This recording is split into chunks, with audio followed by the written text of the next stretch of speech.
নমস্কার, রাজামনের রাজকাহিনীর আরও একটা ব্লগে সবাইকে জানাই সুস্বাগতম। আশা করছি সবাই ভালো আছেন এবং সুরক্ষিত আছেন। আর আমি আমার ব্লগটা চেষ্টা করি ঠাকুর ঘর থেকেই করতে। আজকে তো দীপাবলি, সেই কারণে এই একটা নতুন কড়া কিনলাম, জানেন তো, স্মার্ট বাজার থেকে। বেশ কমেই পেয়েছি, ওই 499 টাকাতে। আসলে স্মার্ট বাজারে না খুব ভালো ডিল দিচ্ছিল, সেই জন্য তুলে নিলাম। আর এই মিক্সার গ্রাইন্ডারটা, কেননা ঠাকুরের পুজোতে একটুখানি নিরামিষ বাসনপত্র তো লাগে, আর আমার মিক্সার গ্রাইন্ডার ছিল না। মিক্সার গ্রাইন্ডারটা আমি 999 টাকায় পেয়েছি, ভাবতে পারছেন? তো সেই জন্য নিয়ে নিলাম। আর এদিকে তো ঠাকুরের জন্য সব কিছু আমাকে রেডি করতে হলো, ভোগ সব কিছু। তো তার জন্য বেশি কিছু করতে পারিনি, ওই একটু খিচুড়ি করেছি আর আলু পটলের তরকারি করেছি আর 5 রকম ভাজা ভেজেছি। না, আমার মাই সব কিছু করে, তাও আমি চেষ্টা করি মায়ের মতো করে করার। আর স্মার্ট বাজার থেকে না আমি ওই মিক্সড ভেজিটেবল সবজিটা কিনে নিয়ে এসেছিলাম আগের দিন। তার সাথে আরও সব যা যা 5 রকম ভেজিটেবলস লাগে সেই সব কিনে নিয়ে এসেছিলাম। ভেজিটেবলসের মধ্যে আলু ভাজা, কাঁকরোল ভাজা, পটল ভাজা, বেগুন ভাজা করেছিলাম আর ঢ্যাঁড়স ভাজা। এত রান্না আমার পক্ষে সত্যি করা একটু অসম্ভব। এখন বুঝতে পারি যে সত্যি মা কতটা আমাদের জীবনে অপরিহার্য। আমার অন্যান্য পুজোতে তো মা থাকে, কিন্তু এই পুজোগুলোতে না আমার মা মামা বাড়ি যায়, আমার মামা বাড়িতে তো পুজো হয়, তো সেই কারণে আমি একাই করলাম। তবে পটলগুলোকে দেখুন আমি গোটা গোটাই কেটে, মানে গোটা গোটাই ভেজেছি, মাঝখানে একটু চিড়ে দিয়েছি। আর ওই বেগুন ভাজা, এই কাঁকরোল ভাজা, ঢ্যাঁড়স ভাজা, আলু ভাজা, ব্যাস। আমার তো মনে হয় তুমি মন থেকে যা করবে সেটাই ঠাকুর গ্রহণ করবে, শুধু তার মধ্যে একটা সৎ ইচ্ছে থাকা দরকার, তাই কি না বলুন? যতটুকুনি পেরেছি। আর এই যে খিচুড়ির ডাল চালটা আগে ভেজে নিয়েছিলাম। গোবিন্দভোগ চাল এখন বাজারে 200 টাকা, তবে আমরা স্মার্ট বাজারে পেয়েছিলাম 145 টাকা। আমি 1 কেজি তুলেই নিয়েছি। এইগুলো তো লাগে, তাই না? আর ঠাকুরকে যখন ভোগ দেবো ঠিক করি, তখন আমার মনে হয় সেটা ভালো জিনিস দিয়েই ভোগ দেওয়া উচিত, এটা একটু আমি মানি। তার আগের দিন তো লাইট দিয়ে পুরো ঘর সাজানো হয়েছিল, আমি ভিডিওও দিয়েছিলাম।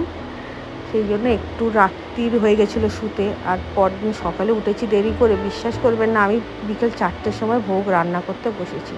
আর এই যে আমি রাজাকে বলেছিলাম একটু ঠাকুরের জন্য ফুলমালা কিনে নিয়ে আসতে, সব ফুলমালা কিনে নিয়ে এসেছিলো। মোটামুটি ভোগ রেডি। আর এই যে ছবিটা দেখছেন, এটা হচ্ছে মাম্মামের, মানে হচ্ছে রাজার মায়ের।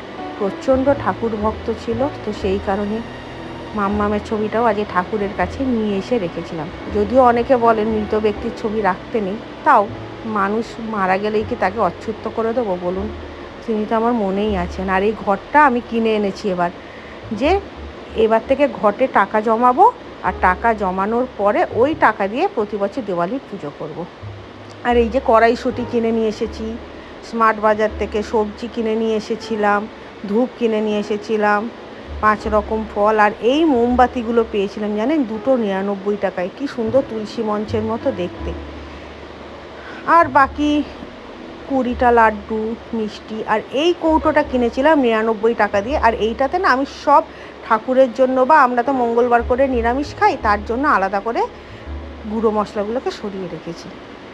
আর এদিকে তো গোপালের জন্য সব নতুন জামা কাপড় কিনে আনা হয়েছে। তবে এবারের যে গোপালকে জামা কাপড়টা পরাবো না, ওইটা আমাকে আমার বৌদি দিয়েছিল, মানে গোপালকে দিয়েছিল, ওই জন্মাষ্টমীর দিন দিয়েছিল, তো সেই কারণে ওইটাই পরালাম। আর এই যে এখানে সব মোটামুটি ভাজা টাজা রেডি, ঠাকুরের প্রসাদ তোসাদ। এবার হচ্ছে সাজানোর পালা। আগে ঠাকুরকে সাজাবো, তারপরে হচ্ছে এদিকে ভোগ নিবেদন করব। নিজের মতো করে করেছি, আম দই মঠ ওই সব কিনে এনেছি, তিলের নাড়ু, বাতাসা। আর এই যে সন্দেশটা, এটা হচ্ছে ওই কী বললো, ক্ষীর প্যাস্ট্রি, লাড্ডু, ফুল আর পদ্ম ফুল তো দিতে হয়, ওইটুকু। আমি না কোনো ঠাকুর মশাইকে দিয়ে পুজো করাই না, জানেন তো। আমার মনে হয় আমি নিজে যতটুকুনি পারবো ততটুকুনিই করব। ঠাকুর মশাই তো পুজো করেই, তা হলো নিজের বাড়ির পুজোর নিজের করার মজাই আলাদা। এই যে, আর আমাদের বাড়ির সব থেকে মেন সদস্য, ওনাকে ঠাকুর ঘরে বসতে দিতে হবে, উনি ওখানে শুয়ে শুয়ে আমার পুজো দেখবেন। বিশ্বাস করুন, ও কোনো ডিস্টার্ব করে না, এমনকি ও কোনো ঠাকুরের প্রসাদেও মুখ দেয় না। ওর একটাই দাবি যে পুজো হয়ে গেলে ওকে যেন একটা প্রসাদ আমি দিই। সেটা তো আমাদেরও দাবি থাকে, তাই না? আর এই যে এই জামাটা দেখুন, এটা আমার বৌদি দিয়েছে। কি সুন্দর দেখতে জামাটা, আমার ভীষণ পছন্দ হয়েছে। হ্যাঁ, গায়ে একটু টাইট হয়েছে, আসলে ও বুঝতে পারেনি, তবে আমি পরিয়ে দিয়েছি সুন্দর করে। আজকে সব ঠাকুরের আমার নতুন নতুন জামা হয়েছে, সব ঠাকুরের মানে সব গোপালদের। আর দুর্গাপুজোর আগে তো সব ঠাকুরকে পরিয়েই ছিলাম জামা। এই যে এখন গোপালকে জামা পরানো হচ্ছে। আর রানীর মন একদম ঠাকুরের প্রসাদের দিকে আছে, আর ওইদিকে মাম্মাম যেন মনে হচ্ছে হাসছে। মাম্মাম হচ্ছে আমার শাশুড়ি মা, আমাকে প্রচণ্ড ভালোবাসতেন, আর তার সাথে উনি পূজা অর্চনাও খুব পছন্দ করতেন। জানেন, আমার শ্বশুরবাড়িতে প্রতিষ্ঠিত শিব আছে, তো সেই কারণে আমার মনে হয় সব পুজোতে মাম্মামকে যদি সামনে রাখি তাহলে উনি দেখবেন এবং আমাকে দুহাত ভরে আশীর্বাদ করবেন। এই যে গোপালকে সাজানো হয়ে গেছে, কেমন লাগছে আমার গোপালকে। এবার হচ্ছে লক্ষ্মীর ঘটের পদ্ম ফুল ফোটানোর কাজ। অত ভালো পারি না, তাও যতটুকুনি পারি করেছি। আর এই যে দেখুন গোপালের জামাটা যেন মনে হচ্ছে আমার ঘরটা আলো করে রয়েছে, তার সাথে লাইটিংগুলো আমার এত পছন্দ হয়েছে না, কি বলবো। এই যে দেখুন ওর সাথে ছবি, দেখুন মুকুটটাও খুলে পড়ে গেল। দুষ্টুর হাত বাক্স, একটু আদর করতে দেবে না। যাই হোক, তাকে পরালাম, মুকুট পরিয়ে এবার তাকে সিংহাসনে তুলে এইবার বাকিগুলোকে সাজানোর পালা চলছে। এই যে এটা হচ্ছে আমার কালা চাঁদ, দেখুন কি সুন্দর লাগছে, যেন মনে হচ্ছে পুরো ঘর আলোয় আলোকিত করে দিচ্ছে। আমার খুব ইচ্ছে ছিল এরকম একটা কালা চাঁদ কিনবো। যাই হোক, ইচ্ছে থাকলেই তো হবে না, তাকেও তো বাড়িতে আসতে হবে, তাই না? তবে এবার আমি একটা কাজ সেরেছি, সেটা তো আমি আগের ব্লগে দেখিয়েইছি, আরও একবার নয় দেখাবো। আর তার সাথে এখন চলছে ওদের ড্রেস পরানোর কথা। এই সব ড্রেস কিন্তু ওই বৌদিই দিয়েছে কালা চাঁদে। দেখুন কি সুন্দর লাগছে, যেন জল জল করছে। সত্যি কথাই, কালো হলে যে শুধু কি তার সব কিছুই কালো, সেটা কিন্তু নয়, সেটা কিন্তু কালা চাঁদ প্রমাণ করে দিয়েছে। আর এই যে এইটা হচ্ছে সব থেকে দুষ্টু গোপাল, জানেন? ও ভেবেছে ওর জামা কাপড় আনা হয়নি, সে রাগের চোটে নিচে গড়াগড়ি খাচ্ছে। আবার ওর বাবার হাত থেকে একবার পড়ে গিয়ে সে কি লাফালাফি করছে, দেখেছেন মুখখানা, দুষ্টুর হাত বাক্স। আমি একটু টেনশানে পড়ে গেছিলাম। যাই হোক, তারপরে ওনাদেরও জামা কাপড় আমি পেয়েছি। এবার হচ্ছে বড় মাকে সোনার টিপ পরানোর পালা। এটা রাজাই পরাচ্ছে, আমি অত ভালো করে পড়াতে পারছিলাম না, রাজাই আমাকে হেল্প করছে পড়াতে। যেরকম আমার আয় তার উপরেই চেষ্টা করেছি ঠাকুরদের জন্য কিছু আনার। এই যে এই টিপ, আমি ভেবেছিলাম যে আমি 4টে গোপালের টিপ আনবো, আনতে গিয়ে আমি 5টা গোপালের টিপ এনেছি। প্রত্যেকটা গোপালের, বড় গোপালের তো অলরেডি 2টো রয়েছে, সেজন্য ওনাকে আর দিইনি।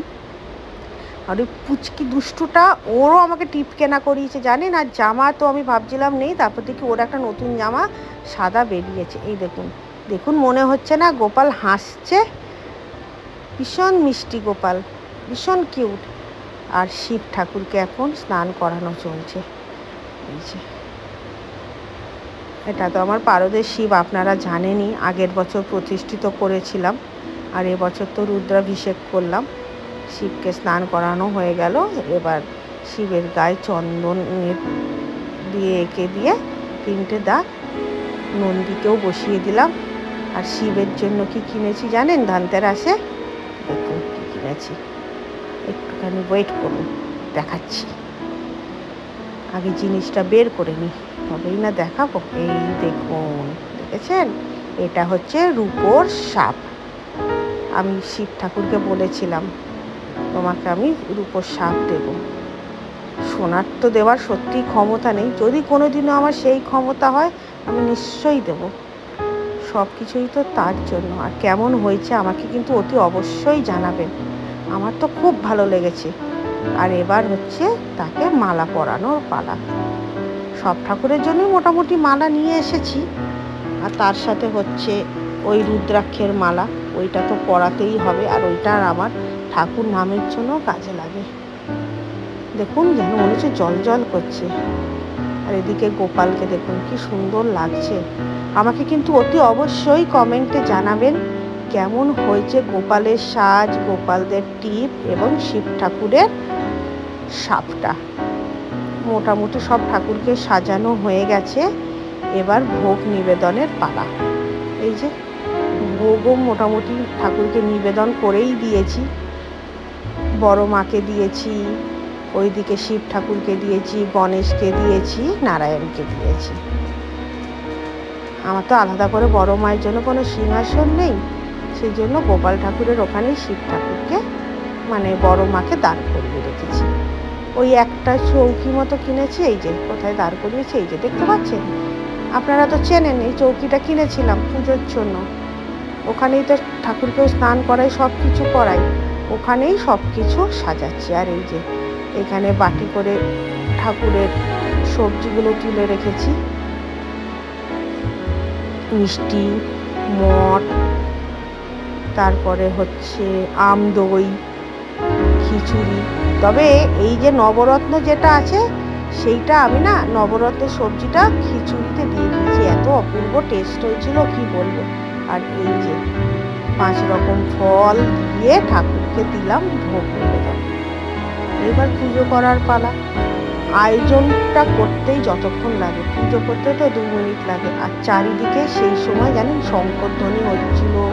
আমাদের কমপ্লেক্সেও তো পুজো হয়, যদিও আগের দিন আমি 14 প্রদীপ জ্বালাতে পারিনি, সেই কারণে আমি আজকে বাড়িতেই 14 প্রদীপ জ্বালিয়েছি। আলো তো আগের দিন জ্বালিয়েছিলাম। এইবার চলছে আমার পুজো করার পালা। নিজের মতো করে ঠাকুরকে পুজো করলাম, মন থেকেই পুজো করি, চেষ্টা করি। মন্ত্র হয়তো অত পড়তে পারি না, ওই মোবাইলে গুগল খুলে যতটুকুনি মন্ত্র পেয়েছি পড়েছি।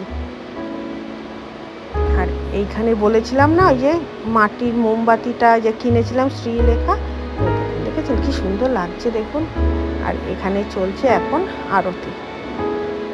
ঠাকুর ঘরটা যেন আমার জল জল করছে দেখুন। আমার নিজের ঠাকুরঘর দেখেই আমার ভালো লাগছে। ব্যাস পুজো হয়ে গেল, এবার শঙ্করধ্বনি।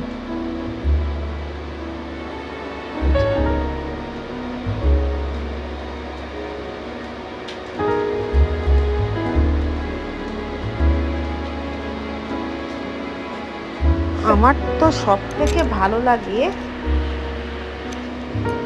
বাড়িতে পুজো করতে। আর এই মোমবাতিগুলো আমাকে মা দিয়েছিল, বা প্রদীপগুলোও মা দিয়েছিল। আমি আর প্রদীপগুলোতে তেল দিয়ে সলতে দিইনি, ওর ওপরে মোমবাতি দাঁড় করিয়ে সুন্দর করে জ্বালিয়ে দিয়েছি। তাতে কি হবে, তাতে কোনো ঘরে তেলও পড়বে না, আর প্রদীপগুলোও পুরো মুখটা জ্বলে যাবে না, বিচ্ছিরি লাগে না। আর এই ধূপটা কিনে এনেছিলাম। এখনকার ধূপগুলোতে না অত ভালো গন্ধ নেই, তবে আপনাদের কাছে যদি কোনো ভালো ধূপ থাকে বা ভালো ধূপের নাম থাকে আমাকে তো কমেন্টে জানাবেন। তো কেন জানি না কোনো ধূপের যেন আমি ভালো গন্ধই পাই না। কত রকমের ধূপ কিনে নিয়ে আসি। আর এই যেটা হচ্ছে লক্ষ্মী ঠাকুরের সে পদ্মটা ফোটাচ্ছিলাম, আর এখানে হচ্ছে বাকি ঠাকুরদেরকে ভোগ দিয়েছি। দেখুন 5 রকম ফল, 20টা লাড্ডু, মঠ, সাদাগুলোকে কি বলে আমি ভুলে গেছি, তিলের নাড়ু, বাতাসা, আর ওদিকে হচ্ছে 5 রকম ভাজা, সবজি, খিচুড়ি। খিচুড়িতে ওই নবরত্নটা দিয়েছি তো সেই জন্য আরও বেশি করে যেন ফুলেছে। আর এটা হচ্ছে আমার বড় মায়ের মূর্তি, সীতাভোগ আর হচ্ছে মিহিদানা। ব্যাস, আর কি, দেখতে দেখতে পুজো আমার শেষ হয়ে গেল। এবার ঠাকুরকে একটু ভোগ খেতে দেওয়ার সময়। আর এই যে আমার সরস্বতী ঠাকুর, গোপাল ঠাকুর, সব গোপাল। আর এই হচ্ছে পুরো সাজানো। আর কি, চলুন তাহলে এবার যাই, একটু ঘরের বাইরে গিয়ে ঠাকুরকে খেতে দিই। ওনারাও একটু নিয়ম করে বা ওনাদের মতন করে খাক, আমরা ততক্ষণ বাইরের ঘরে গিয়ে একটু বসে থাকি। ব্যাস, আজকের ব্লগটা এইটুকুনি। আর এই ব্লগটা যদি ভালো লেগে থাকে প্লিজ একটা like, comment, share and subscribe করে দেবেন। আপনাদের সাপোর্টটা খুব দরকার। আবার আসবো খুব শিগগিরই রাজামনের রাজকাহিনীর আরও একটা ব্লগ নিয়ে। ততক্ষণ সবাই ভালো থাকবেন আর সুরক্ষিত থাকবেন। আজ তাহলে আসি, টাটা।